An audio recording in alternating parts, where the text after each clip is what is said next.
I woke up to find myself bound to a system called No Love Brain Allowed.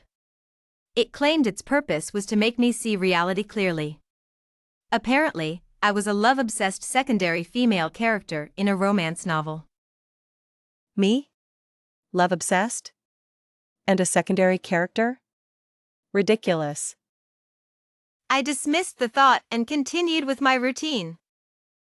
Oh no, I overslept, and I haven't bought Michael's breakfast yet. I glanced at my phone and suddenly sprang up like a fish. I had to buy breakfast for my crush, Michael. He loved the steamed buns from a shop in the north of the city, but it was too far from school for him to get them himself. So I made it my mission to get up early every day to buy his favorite breakfast, rain or shine, never tiring of it. Sigh, what can I say? I liked him. But just as I was about to get out of bed, a sudden intense electric shock hit me, causing immense pain. Then a mechanical voice echoed in my mind. Tada! With a thunderous roar, I make my grand entrance. Emily, I am the No Love Brain Allowed system bound to you. Nice to meet you. No love brain? You must have the wrong person. How could I be love-obsessed? If you don't believe me, let's test it. Your crush Michael doesn't like you. Impossible. Michael cares about me. After all, I would do anything for him. No sooner had I spoken than I was hit by another intense electric shock. Michael enjoys your care while being involved with Sophia. They have a secret relationship. That must be because Michael hasn't realized how good I am. I just need to try harder to win his heart. 2 more intense shocks hit me, and I nearly stumbled to the ground. Michael took one of your kidneys to treat Sophia and ran away with her, leaving you pregnant and poor, living off wild herbs, and eventually passing away due to complications, with your body discarded in a mass grave. Impossible, that must be. Before I could finish, the system's urgent alarm sounded. System critical warning, triple electric shock warning. Well, that does sound a bit tragic. Maybe, can you see if there's any way to save me? My name is Emily. My dad is a tycoon, dealing in millions within minutes. Mom is a wealthy lady, virtuous and graceful, both inside and out. I am their only daughter, the first girl born into the Emily family in over a decade, showered with endless love and care. They treat me like a precious gem, afraid I might break or melt away. I have a beautiful appearance, strong backing, and a wealthy family. But the system told me that because I am a hopeless romantic, I squandered all my advantages. It saw me fall headfirst into the grave of love, unable to escape, and was so exasperated that it had a heart attack and ended up becoming this anti-romance system. Only if I become clear-headed can it return to its world. Finding faults means not liking you enough, moving on quickly means the next one is better, cold treatment means you're dispensable, hot and cold behavior means weighing pros and cons, stringing you along means you're not quite right, not spending money on you means it's unnecessary, not explaining means do as you please. Being a jerk has nothing to do with zodiac signs, don't fantasize, there are no exceptions. The system nagged in my ear for days, vowing to correct my hopeless romantic tendencies. System, I feel like you know a lot. I think the system must have been a jerk in its past life. Never mind what I was. Your first task now is to keep a clear head and make a strong comeback. Don't forget, if you keep being brainless, you'll end up losing a kidney. All right, to save my kidney. Everyone around me knew that I, Emily, was infatuated with Michael, to the point of madness. I had been trailing behind Michael for 3 years, doing everything I could to get him to notice me. As long as I could make him smile, I was willing to go through any hardship. Before Sophia appeared, Michael neither responded to nor rejected my advances, giving me false hope that I still had a chance. Because of this glimmer of hope, I did many foolish things for Michael. But to me, it was worth it. Isn't love supposed to be passionate and intense?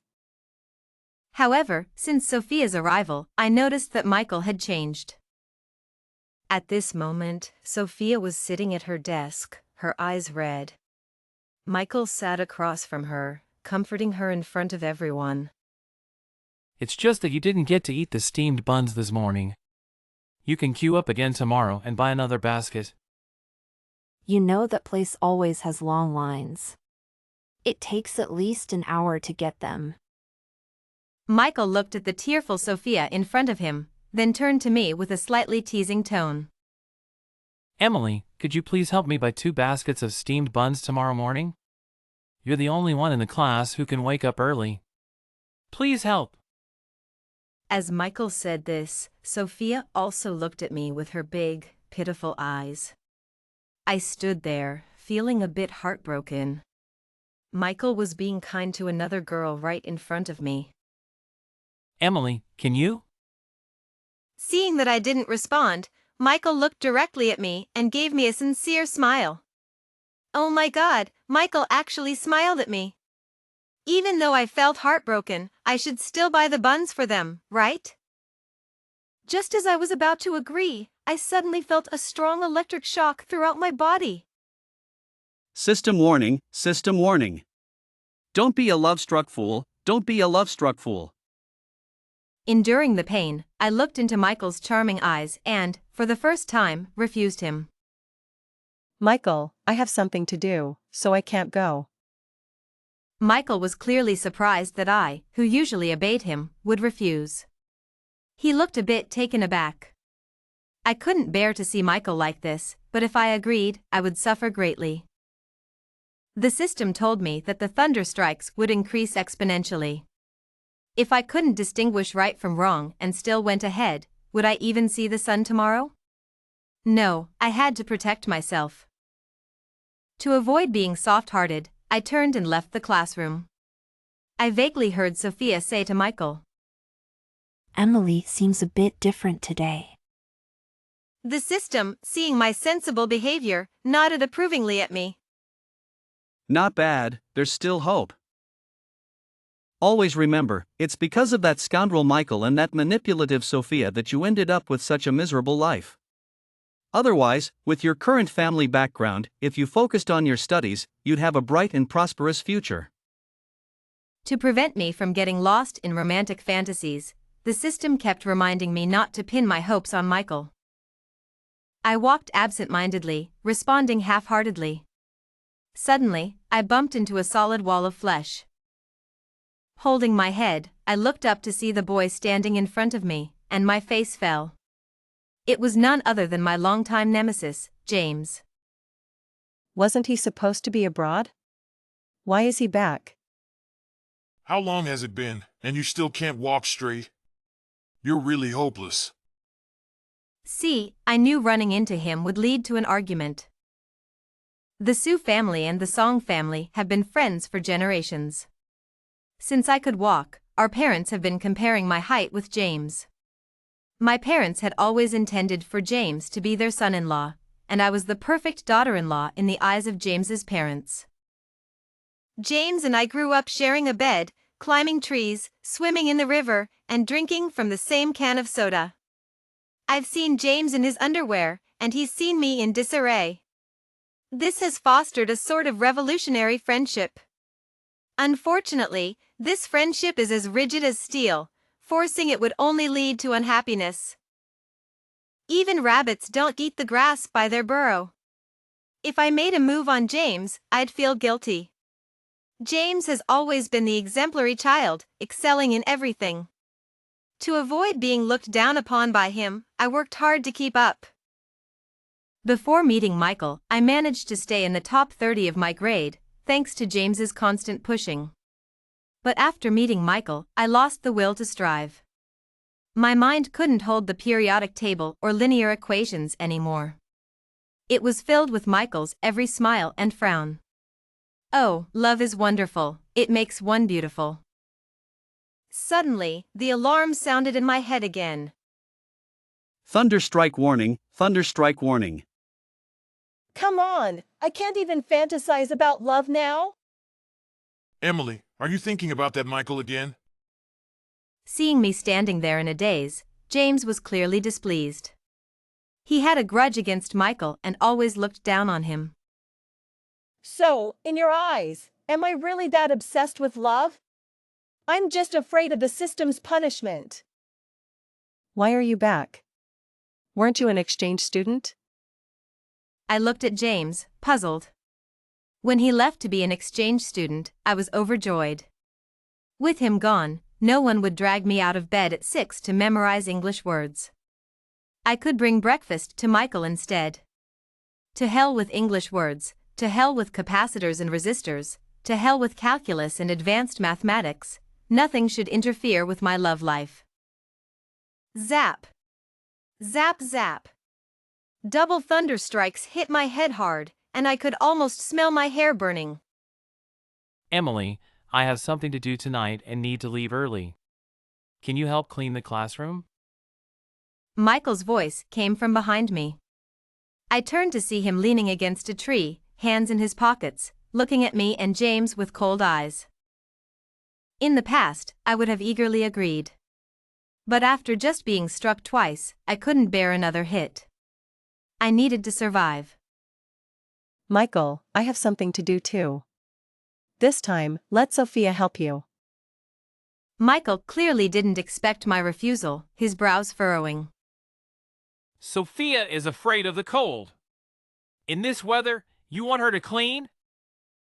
I stared at Michael, realizing for the first time that in his eyes, I wasn't even considered a girl. Sophia is afraid of the cold, but I'm not. Michael, do you have no heart? Maybe because James was there, I didn't want to show weakness, standing like a rooster ready to fight.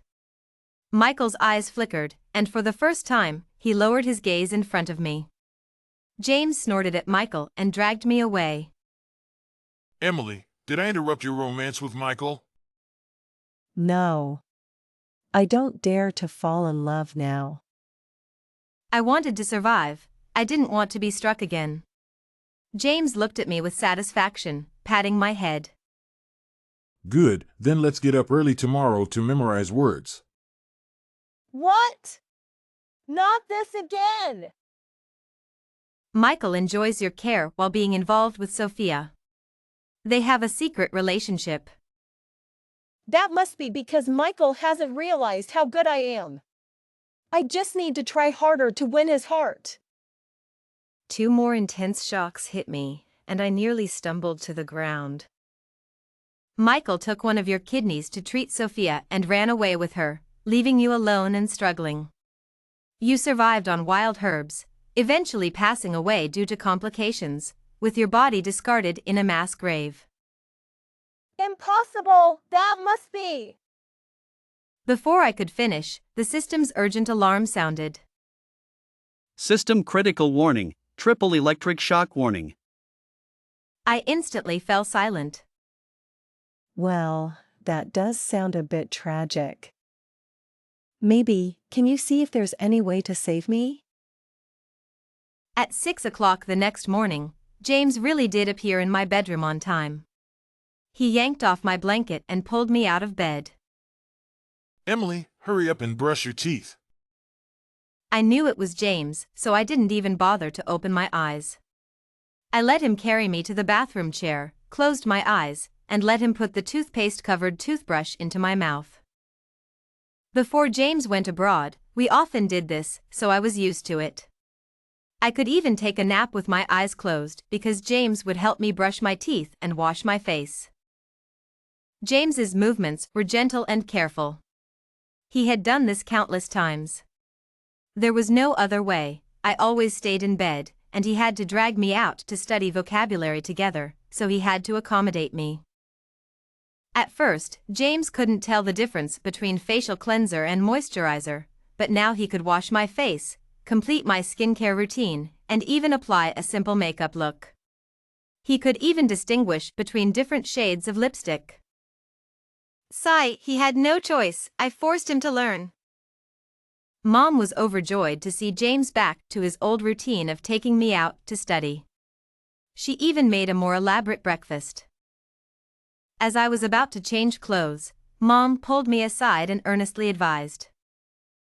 Emily, Michael is not the right person for you. Don't argue with your family over him. Oh, a few days ago, I had a cold war with Mom because of Michael, and we had just reconciled today. Look, James is back. Trust Mom, James is your true soulmate. Dad and Mom never liked Michael because he came from a poor family, was proud, and seemed irresponsible.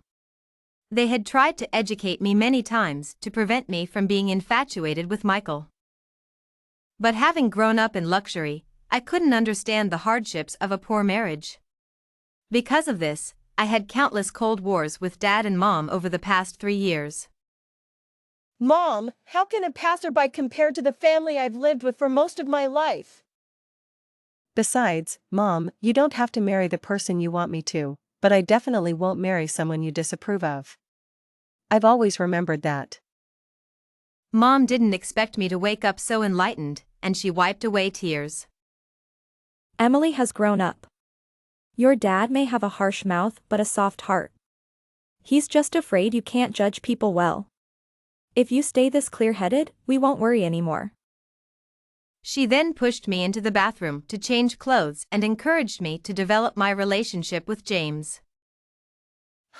We've known each other for so many years. I even know how many hairs are on James's legs. What relationship is there to develop? I changed my clothes and looked at my mom, who was chatting with James at the dining table. I felt a bit annoyed. Is it really necessary to prepare such a lavish breakfast just to wake me up? Mom has always favored James. Look at you now, going to bed early, waking up early, studying diligently, and your future is bright. Emily, that Michael only makes you give and give. Devoting your whole heart to him will not end well. Mom never liked Michael.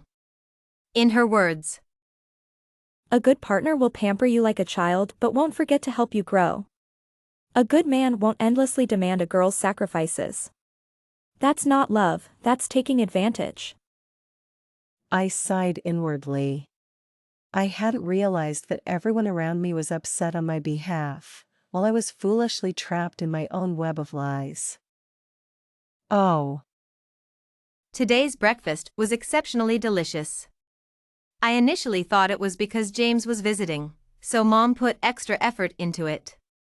But then I realized it was probably because I hadn't had breakfast at home in a long time. What had I been doing? Oh, I remembered. At this time, I used to stand in long lines at the bun shop in the north of the city to buy breakfast for Michael. After breakfast, James dragged me into his car and took me to the school track to study vocabulary. James, why do you care so much about my English grades? Because it's a fundamental requirement. James didn't even look up, holding a colorful pen and highlighting grammar points for me on the steps. I didn't understand and was about to ask for clarification when I saw Michael walking in from outside the school with 2 bags of buns. The north wind was still blowing, and he was wrapped in the cold. For the past 3 years, I had done the same, braving the elements to buy breakfast for Michael. I watched as he handed the 2 bags of buns to Sophia, who smiled and wiped the sweat from his face with her sleeve. I used to think Michael couldn't get up early, so he didn't buy breakfast. Worried about his stomach, I would go to great lengths to buy his favorite buns.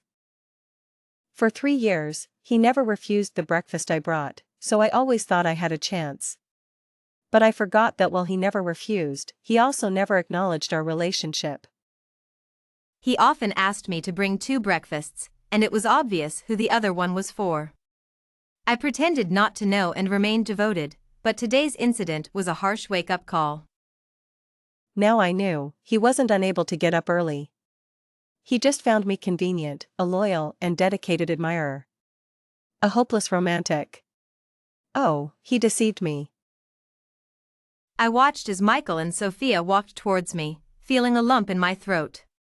This wasn't the first time this had happened, but I had always deceived myself, hiding the truth and creating illusions for myself. Now, I suddenly don't want to do that anymore. Are you feeling sad? Your face looks terrible. James's teasing voice came from above. He had always disapproved of my obsession with Michael. If you cry for Michael, I will go and punch him. James had never liked Michael, and they even fought once. I remembered that fight was because I endured severe pain to buy breakfast for Michael, only for him to give it to Sophia right in front of me. The pain and humiliation made me burst into tears. When James found out, he immediately confronted Michael and punched him.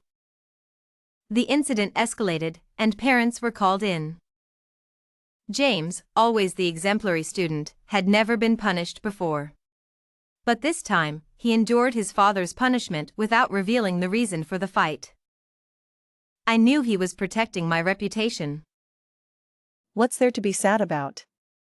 If he can't see my worth, then he's blind. I snatched my English book from his hand and seriously started studying.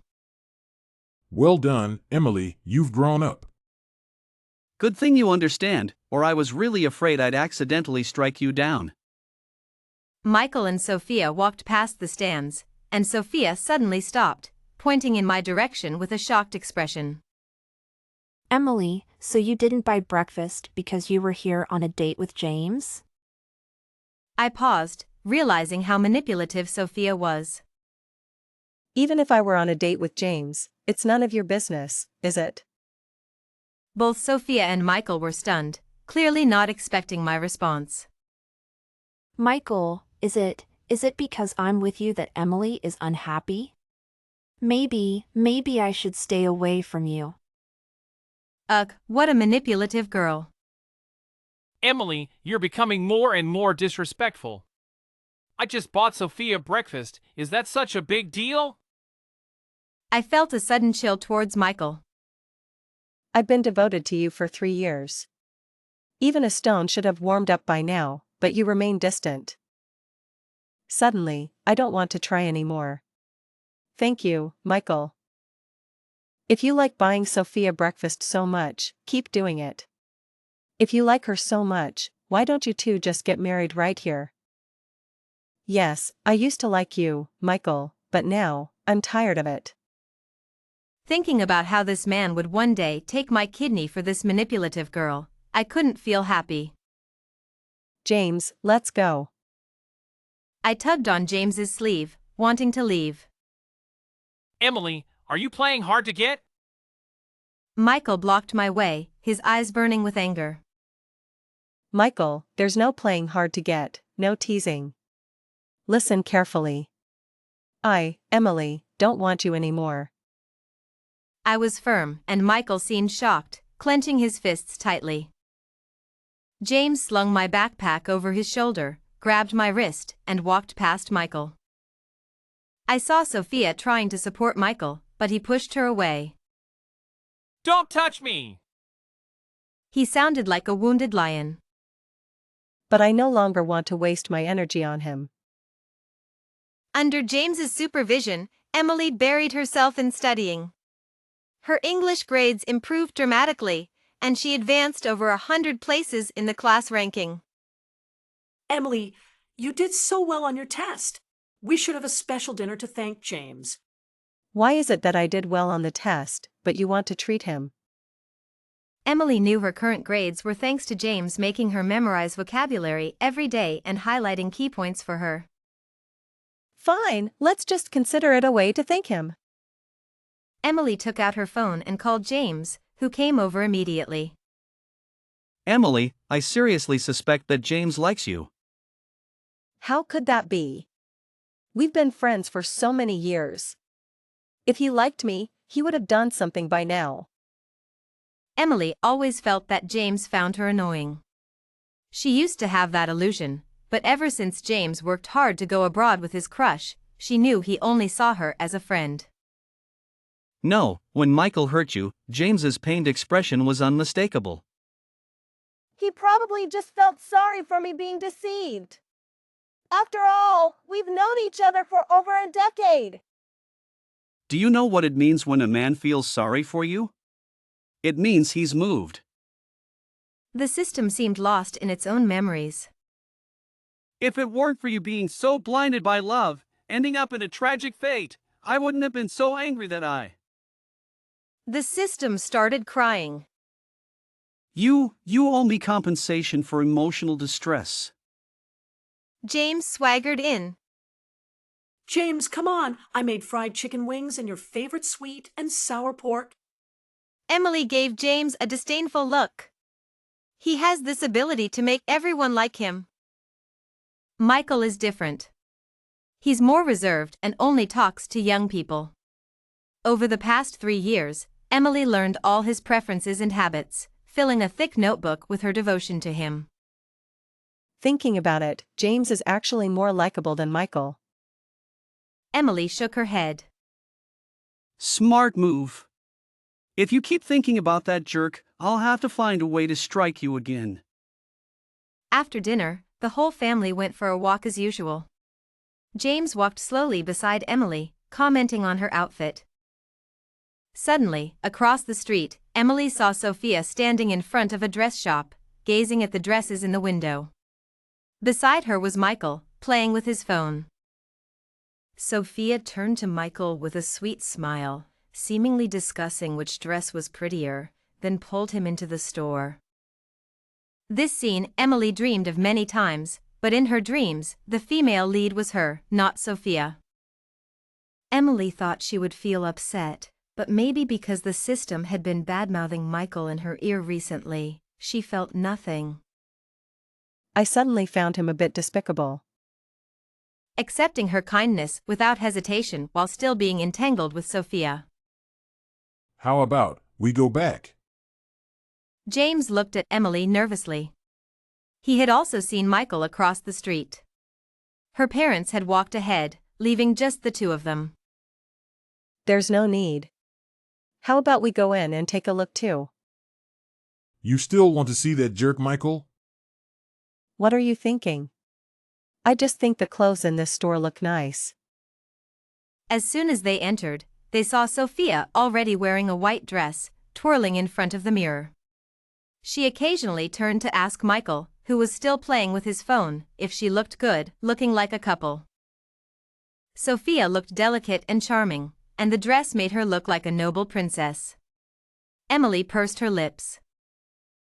Emily, are you here to buy clothes too? Emily responded with a blank expression, then pulled James towards the men's section. Seeing Emily's indifferent attitude, Sophia's eyes filled with tears, and she looked away. Emily, it's all my fault. Don't misunderstand. Last time, I forced Michael to buy breakfast, and this time we just happened to run into each other while shopping for clothes. Michael and I aren't what you think. Please don't be mad, okay? Sophia cried pitifully, making it seem like Emily was bullying her. Oh, are you done? If so, I'll be leaving. Michael heard their conversation and stood up, pulling Sophia behind him. Emily, are you jealous? Emily doesn't mean any harm. Can't you be more generous? Emily looked at Michael and suddenly wondered what she had seen in this guy for the past 3 years. Fine, you want me to be generous? Then I wish you and Sophia a happy life together, forever and ever. Michael clearly didn't expect Emily to react this way. His eyes flickered as he looked at her. Emily, you weren't like this before. Michael, my parents raised me with love, treating me like a treasure. But to you, I've never been treated well. In your eyes, I'm just a weed. If that's the case, I don't want to bother anymore. You can be with whoever you want. I'm done. The past 3 years, let's just say I was blind. Without looking at Michael's reaction, Emily pulled James towards the men's section. Wow, Emily, when did you become so clear-headed? James leaned against a pillar, touching his chin and looking at her happily. I rolled my eyes at him. Since that unpleasant encounter, I haven't sought out Michael. Why should I? To give him a chance to take my kidney? I'm not that foolish. The system looked at me with satisfaction, praising its efforts as not being in vain. I just want to study hard and get into Princeton. Princeton had always been my dream school since I was a child. Before meeting Michael, that school was my goal. But after meeting him, my ambitions slowly faded away. I no longer needed James to wake me up. Every time he opened my door to pull me out of bed, he found me already washed up, dressed, and sitting at my desk doing exercises. After a few times, James leaned against the door with his arms crossed, smirking. Emily, have you been hit by something recently? Why the sudden diligence? Nothing, I just want to get into Princeton. James was slightly taken aback, staring at me for a long while before chuckling softly. I thought you had forgotten. Didn't expect you to still remember. Did I say that before? James scratched his head in frustration. Emily, you wrote that wish in the yearbook yourself. Did you forget? I suddenly remembered. Back in high school, it was popular to write in yearbooks. I had bought a thick one and put it in my cabinet. I pulled out the yearbook from the bookshelf and flipped through it. When I reached the page I had written, the childish handwriting was scrawled but seemed particularly earnest. I must get into Princeton. But after meeting Michael in college, that wish was shelved. Staring at that line, I felt an inexplicable sadness. I used to be a girl with dreams, but an unworthy relationship had hindered my progress. 3 years wasn't too long or too short, but fortunately, I had woken up. I worked even harder, going to the library early every morning with James, reserving seats, eating together, and doing exercises together. The system, which forbade romantic distractions, successfully returned to its world because I had come to my senses. Before leaving, it even gave me a knowing look. I think James is a good choice.